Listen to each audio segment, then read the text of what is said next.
I'm going to start by announcing our very special guest speaker, Laura Schwartz, who was the White House Director of Events for the Clinton administration, where she executed over 1,000 events, including state dinners, America's Millennium Celebration, the Concert of the Century and NATO's 50th anniversary. While producing the President on the world stage, Laura demonstrated the presidency's ability to inspire a nation and the world through powerful events. Following the administration, Laura traveled with the former president around the world for the Clinton Foundation and formed White House strategies, through which she speaks to corporations, industry associations, and organizations on the networking power of social events, which she writes about in her book, Eat, Drink, and Succeed. In 2004, Laura joined the Fox News Channel as a political commentator, talking strategy and policy nightly with Bill O'Reilly, Sean Hannity, and the entire Fox lineup. In the fall of 2007, she joined CNN to cover the primaries as a special correspondent to Larry King Live. In the summer of 2008, Laura joined CBS, The Early Show, where she focuses on the lighter side of politics, fashion, pop culture, and special events. In addition, Laura is seen internationally on the UK's #1 morning show, GMTV, the BBC Nightly News, and appears alongside the renowned Sir David Frost.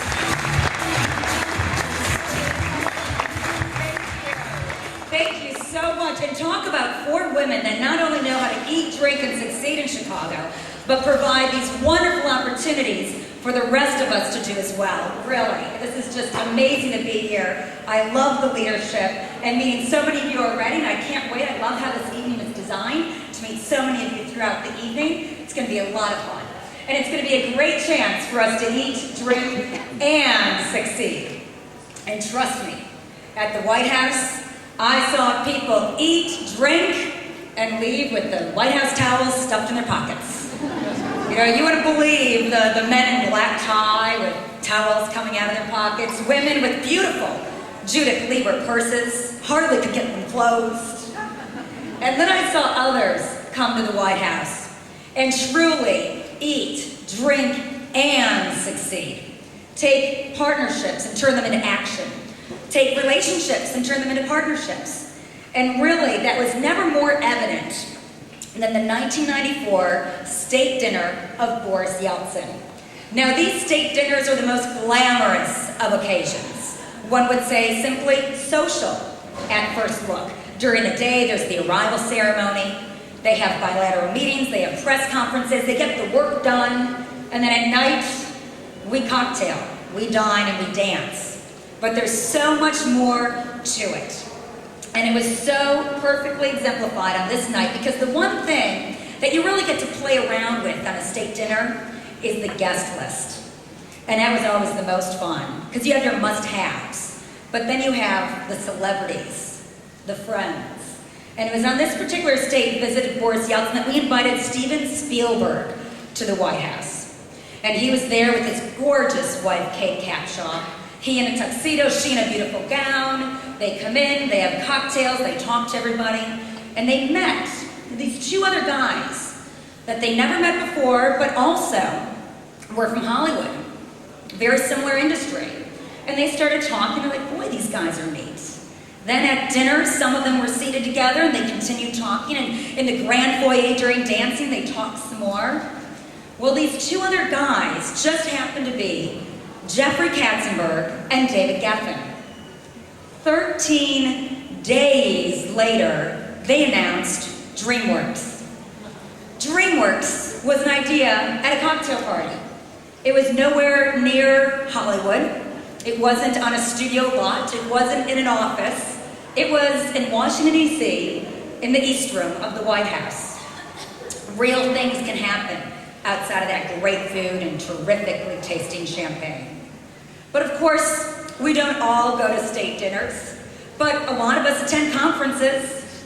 In fact, it was at this conference in this very location in Sun Valley, Idaho, at the Sun Valley Resort just a year ago, that Mayor Cory Booker of Newark, New Jersey, was attending the Media Summit. Now, this encapsulates politicians, entrepreneurs, both established and new to the business, and scientists, philanthropists, and the like. And Mayor Booker was there, at the days, you go to a conference, even if it's a one-day conference, while you're in those sessions, your voicemail becomes full. Your emails are out of control. And sometimes at the end of the day, you just want to go back to your room, answer those voicemail messages, return those emails, and quite frankly, in a beautiful hotel room, you have that remote control to yourself. Order some room service, have a little alone time. And that's sort of what Mayor Booker thought he would be doing that night. Long day at the long day in the sessions, now catch up on the office. But they called him from downstairs and said, "Mr. Mayor, will you be joining us for dinner?" Because the dinner, we can sometimes think of these dinners at the end of the day or the cocktail time as obligatory, necessary, and many times optional. And he was hoping to skip it, but because they called, he thought, well, I should really go down. So he did. He ended up sitting at a table with 7 other people.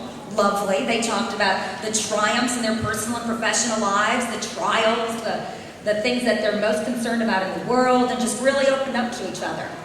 Well, one of those other folks at his table just happened to be Mark Zuckerberg of Facebook.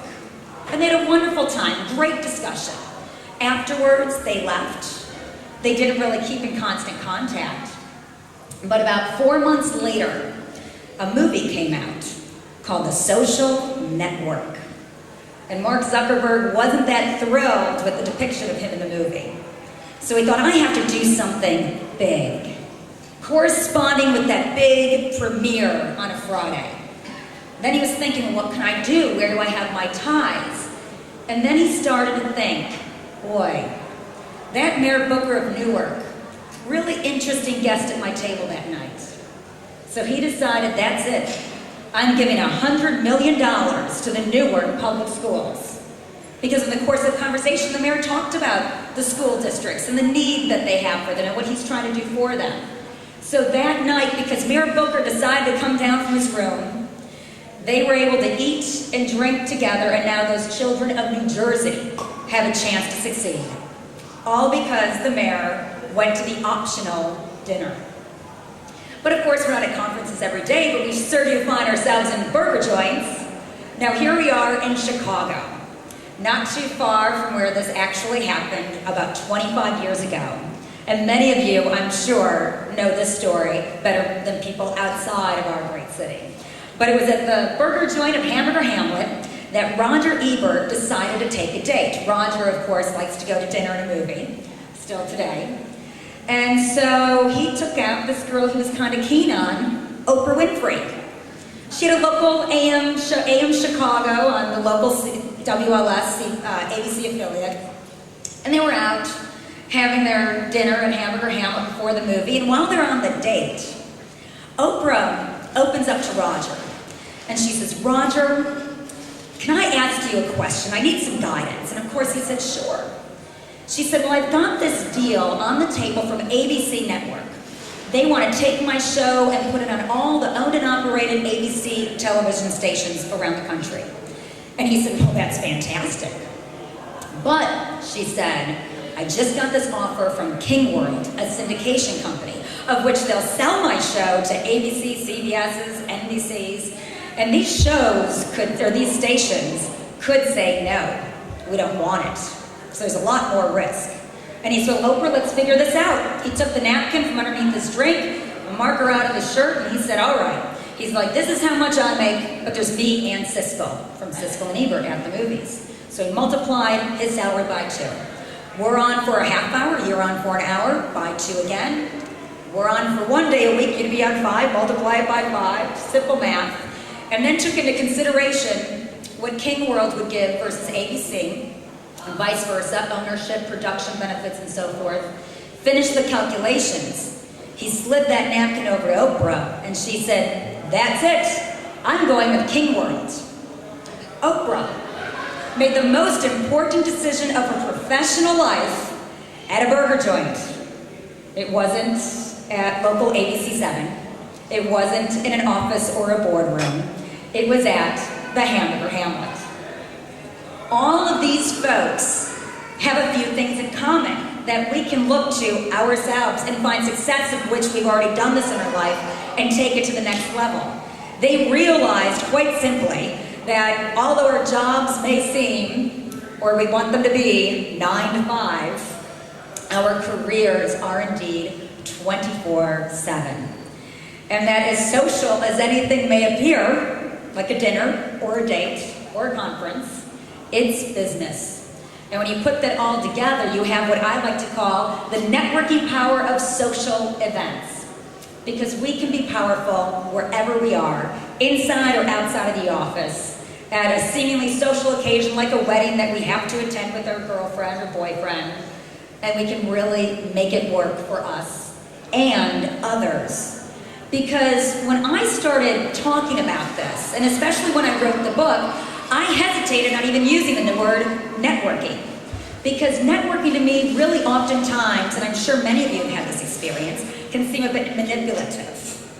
Can have that kind of negative connotation. You're having a conversation with someone, maybe a nice beverage in your hand, you're having fun, and all of a sudden you can really tell that they're just trying to see what they can get from you. They have this what can I get from you attitude, what can you do for me? Versus my definition of networking, which is really, what can I do for you? What can I do to help you get to where you're going? Where do I have bridges in my life that I can offer for you to cross to get to where you need to go? Because I really believe that it's in building the bridges for others really helps us to figure out what bridges we're meant to cross, or how we can find those bridges ourselves. Because it truly is in life that it's through helping others that we achieve ourselves.